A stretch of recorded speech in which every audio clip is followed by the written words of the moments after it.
¿Te has preguntado si nuestra humanidad está almacenada en nuestra empatía, en nuestra ternura y en nuestra capacidad por amar? ¿O por el contrario, somos más humanos mientras más crueles somos y mientras más violentos? Hoy vamos a hablar de Actos Humanos de Han Kang. Esta novela fue publicada en 2014 y aquí Han Kang nos cuenta uno de los episodios más crudos de la historia de Corea del Sur, la matanza de Gwangju. Esta masacre ocurrió en mayo de 1980 cuando el país estaba bajo la dictadura militar de Jun Do-hwan, que tomó el poder tras un golpe de estado. En Actos Humanos vemos las protestas estudiantiles que buscaban el fin de la ley marcial, la renuncia del dictador y una nueva constitución.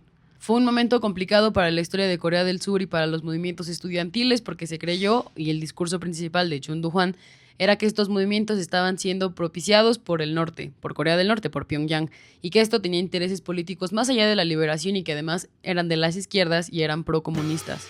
Uno de los peores adjetivos que podías decirle a alguien en 1980. Las cifras oficiales solo reconocen a 166 muertos por esta masacre. Sin embargo, activistas y otras figuras políticas han hecho un conteo diferente y la cifra asciende a más de 2.000 personas muertas. Han Kang decide contarnos los actos humanos en 7 partes diferentes y se las voy a leer porque no me los aprendí de memoria.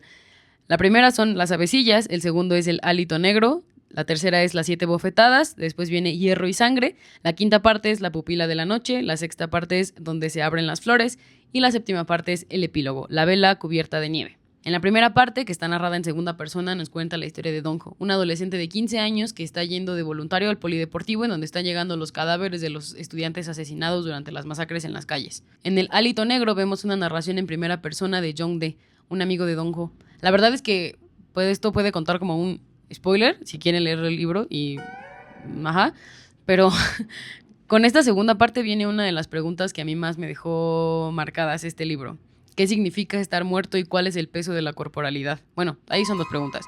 Pero estas 2 preguntas para mí son de las más impactantes porque también nos habla de cómo es que el ser humano está relacionado de una o de otra manera siempre con nuestra corporalidad, con lo que significa sentir dolor a través de ciertas partes o a través de ciertos órganos, como la piel, como los ojos, pero también nos habla de cómo el ser humano está en lo inmaterial, en aquello que no podemos tocar o que no es tangible, como el alma. El concepto del alma es muy complejo y se aborda desde diferentes perspectivas y diferentes filosofías. Sin embargo, aquí Han Kang nos habla de cómo es que las personas, después de haber dejado de sentir su corporalidad, aún pueden sentir algo que los conforma como seres humanos. En las 7 bofetadas conocemos a Un-suk, una joven que también fue parte de los voluntariados en el polideportivo en donde estuvo Dong-ho, y cómo es que todo lo que tuvo que ver y todo lo que tuvo que pasar ahora le ha cobrado una factura demasiado cara.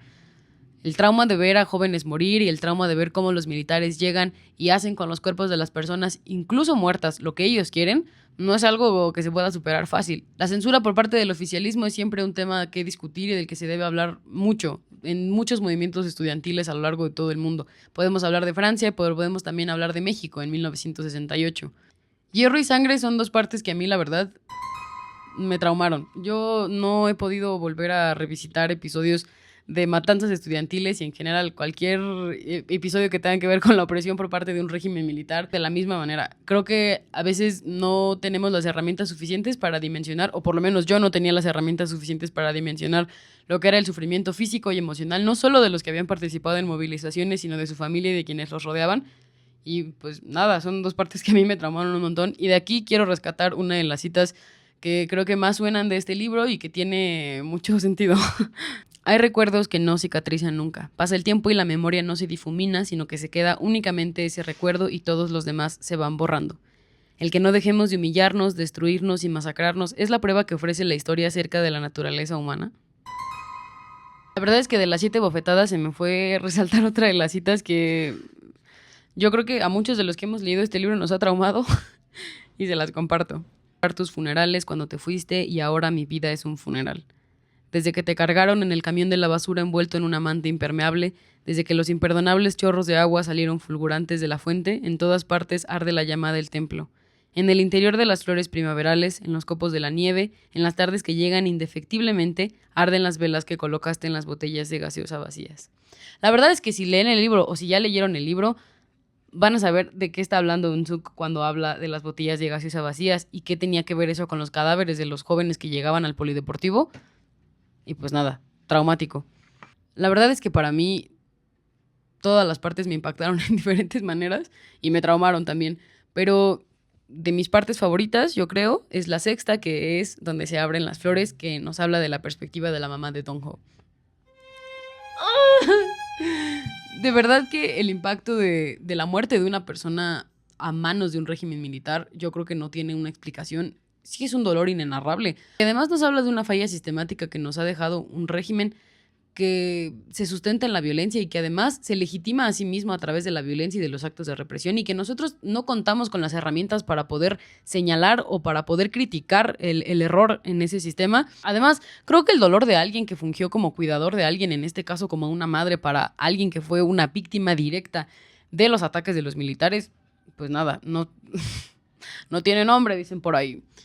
Y aquí les quiero compartir una de las partes que más me traumó de la perspectiva de la mamá de Donjo. Y pues nada. Cuando cumpliste 7 años dijiste, no me gusta el verano, pero me gustan sus noches. La frase no tenía nada de especial, pero me sonó tan bien que me pregunté si serías poeta cuando fueras mayor. Fue una noche de verano cuando comíamos una sandía con tu padre y tus hermanos sentados en el banco del patio. Dijiste aquello relamiéndote con la lengua el zumo dulce y pegajoso que te manchaba las comisuras de la boca. Yo creo que gran parte de lo que marca este libro y que lo hace lo que es, y que hace a Han Kang la escritora que es una sensibilidad incomparable para los aspectos mínimos de la vida y de lo que nos conforma como humanos. También sucede en la clase de griego, también sucede en la vegetariana, también sucede en Imposible decir adiós, en Blanco y en Supemario.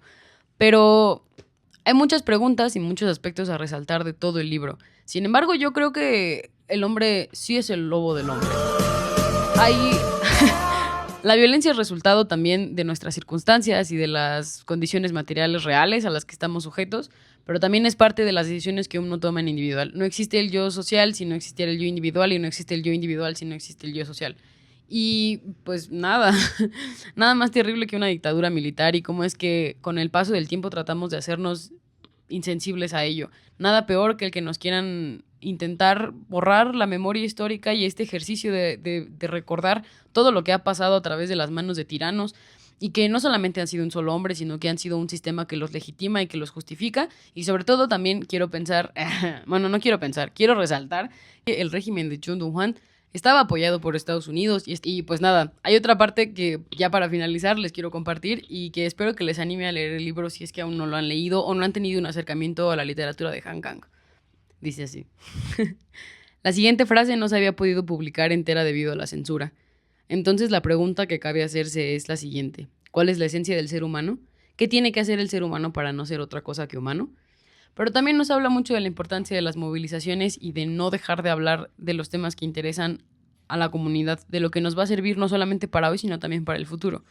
La verdad es que a mí me impactó mucho conocer la historia de este dictador y de cómo es que ya le habían dado una sentencia, una pena de muerte, pero después él mete un amparo y le dan solamente cadena perpetua, y después llega la amnistía y este señor se murió hasta el 2021. La verdad es que Han Kang es una gran escritora, ganó el Premio Nobel de Literatura del 2024. Todos sus demás libros son una cosa espectacular y pues espero que podamos también hablar de ellos en un futuro. La verdad le tengo muchas ganas de hablar de la clase de griego, de Imposible decir adiós, de la vegetariana, de Blanco y de Guardé la noche en un cajón. Entonces pues nada, que tengan un excelente fin de semana. Fuerza.